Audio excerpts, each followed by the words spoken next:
Um, all right. Well, welcome everybody. I'm hoping we have a lot of ultimately of ninth grade and 10th grade specific parents who will come on maybe as we go, because we are changing our format a little bit. We're going to have an update from our superintendent, and we are lucky to have our chief of police here to just give us a little bit of update about the community and policing and the relationship specifically that the police department has with the school, because I think it's a really strong one and probably not known to very many people, which is probably a good thing, meaning that it's smooth and seamless and not a lot of problems, so people don't really know about it. But we thought that just in light of some recent events and just in general, it's probably a great idea. So we appreciate you being here. And then we'll move to Joe if he's here for a quick athletic update. And then Ann will brief us about high school, and then and that'll be about a half an hour. And then we'll move to breakout rooms tonight specifically for our ninth grade parents, who will break off with Ann, and our 10th grade parents that will break off with Aaron, to talk about all things freshmen and all things sophomore. Our juniors and senior parents get off easy and have a short meeting tonight. And there are on the agenda are announcements and upcoming dates. So everyone, please just take a look at that. And if you have any questions at all, feel free to reach out to me. And I'm happy to update anybody on anything. So with that, I'll hand it over to you, Roy. Great. Thank you, Amy. Appreciate that. Hi, everybody. Good evening. I know you have a long agenda for some anyway, so I'll try to be relatively brief. I just wanted to do some quick update on COVID and masks and where things stand, because I know I've been getting a lot of questions, so I assume there's some chatter out there about what's been going on.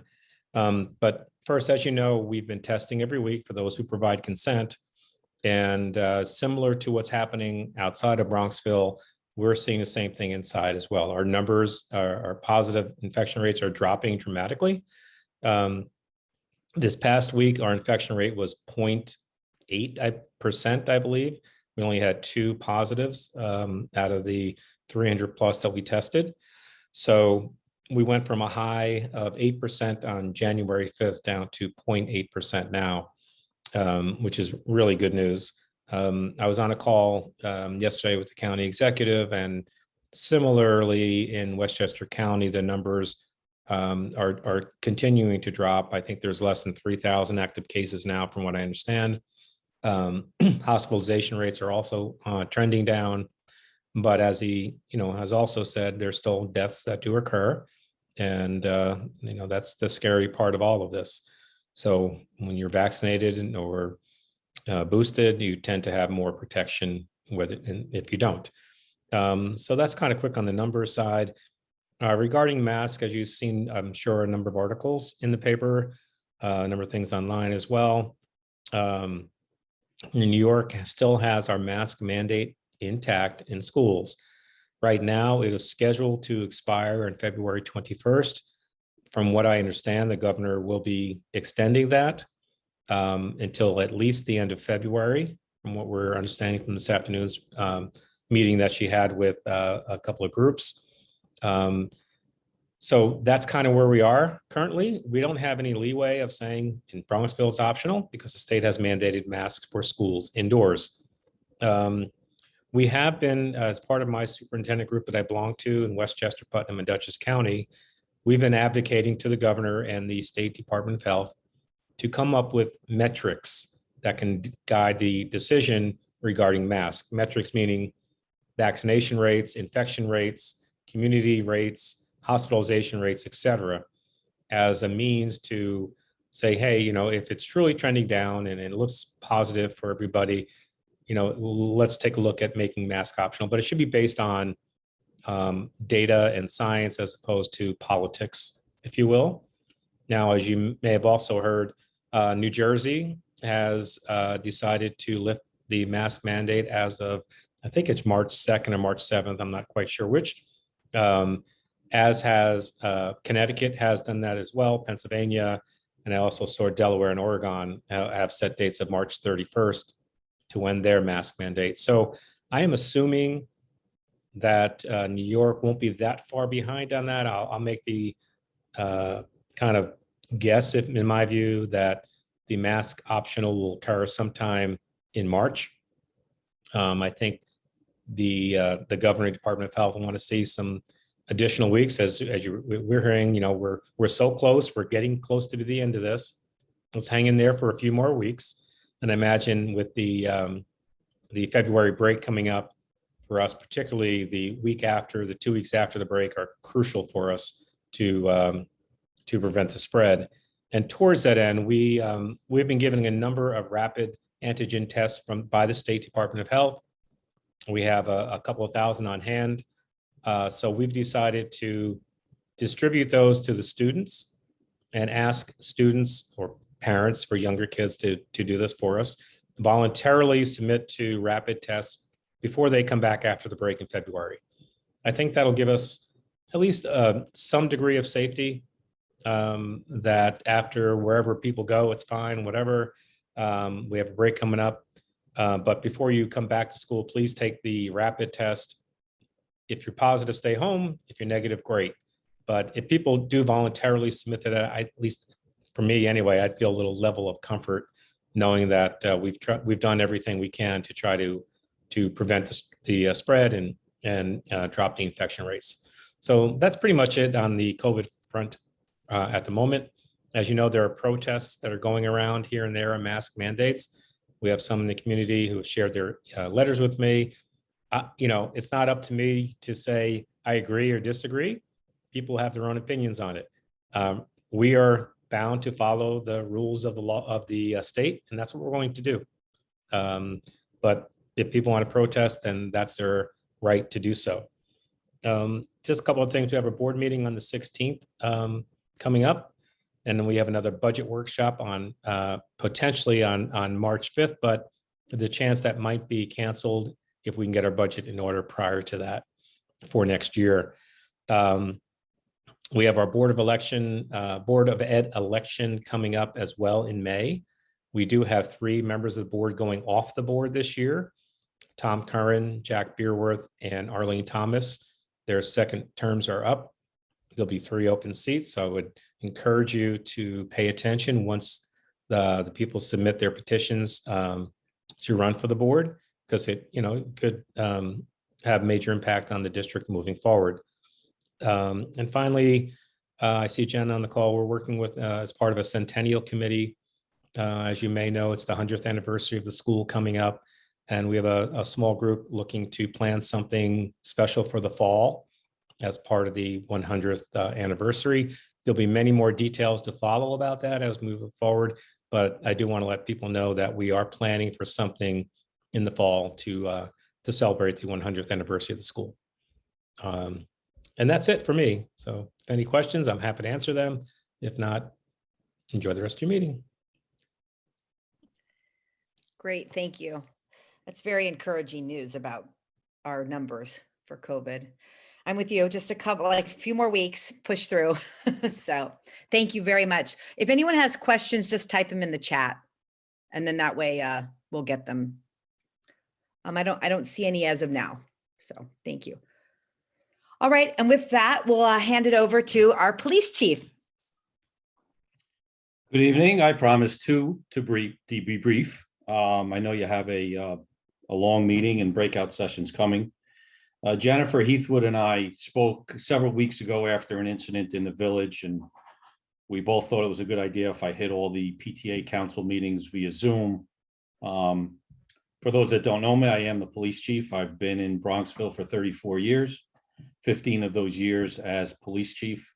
Born and raised and grew up in Eastchester, so very familiar with the village throughout my young adult life. And then for more than half my life, I've been wearing a uniform in the village.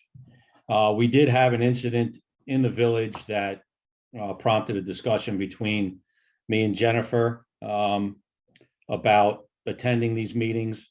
It's really not, I won't give the whole presentation tonight, because it's really was tailored towards elementary and middle school students. The incident that occurred with an individual approaching an 11-year-old girl on Park Place. We made an arrest.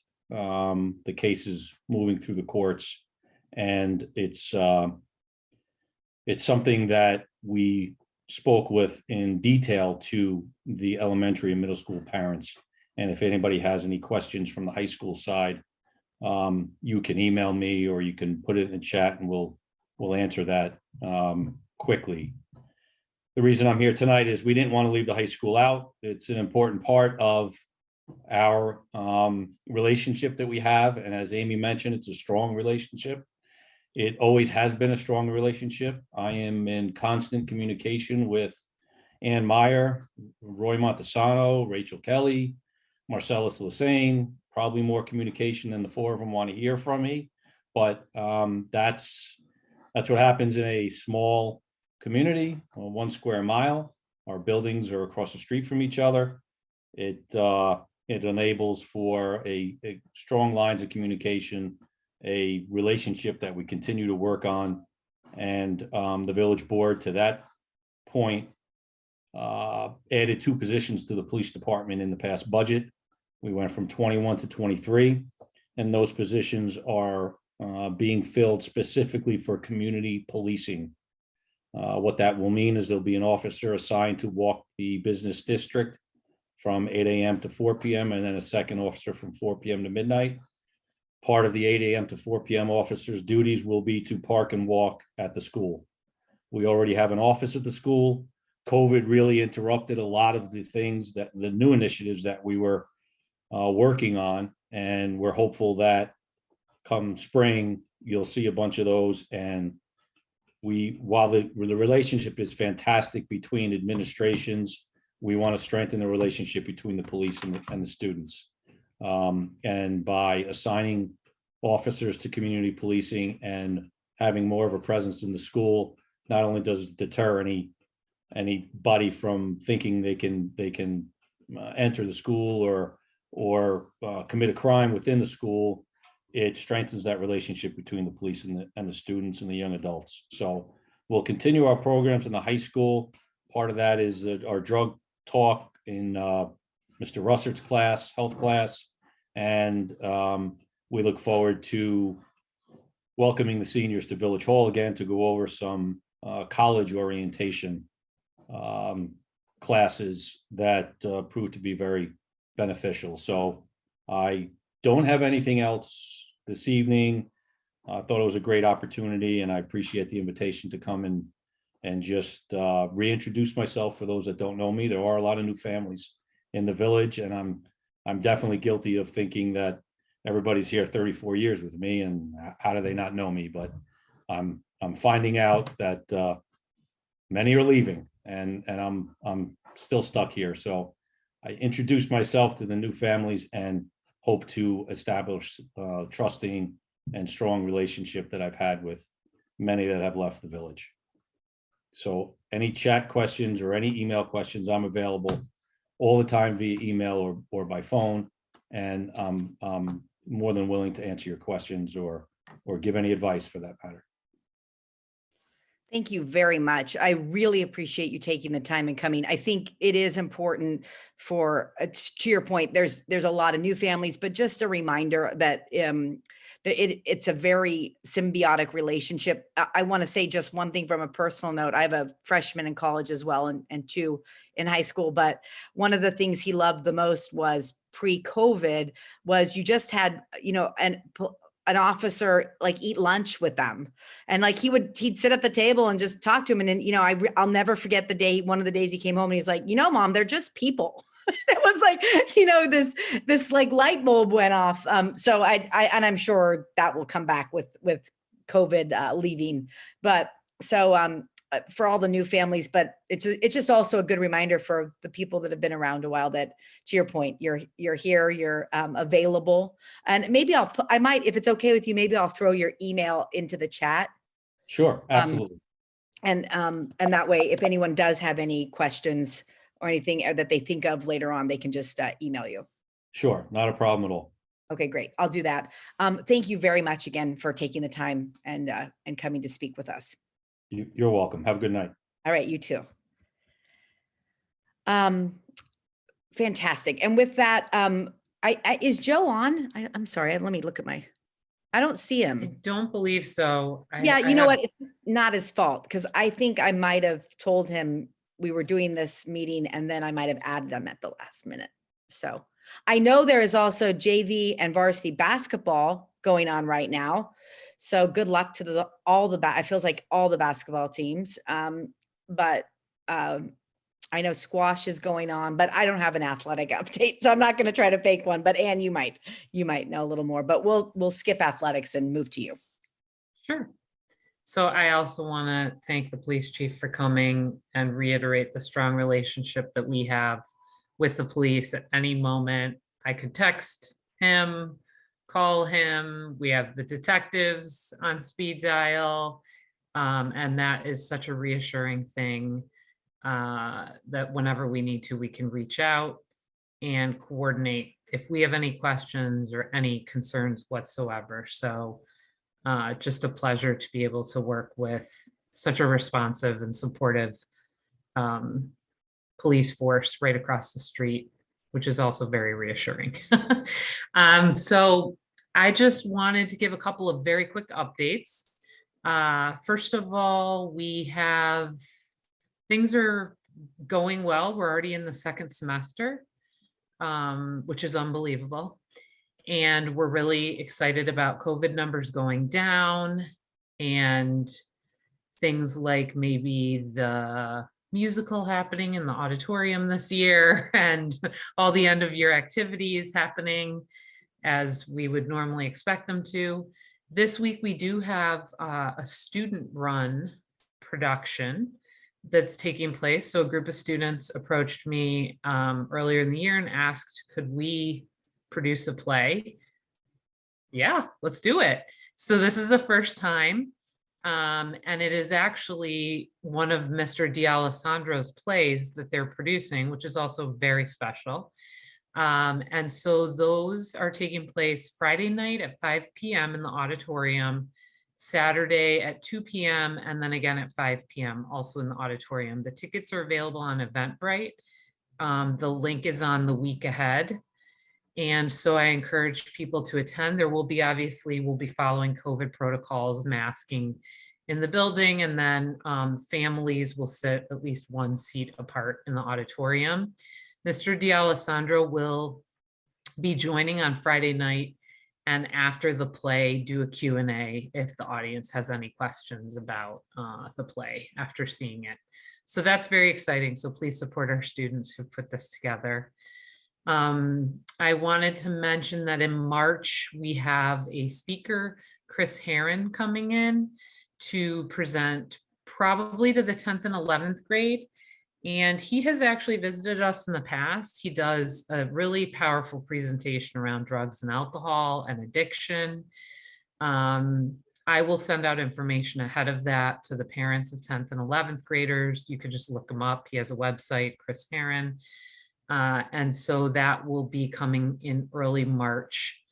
I also wanted to mention that we're going to start ramping up with our seniors in terms of all the exciting things that'll happen at the end of the year.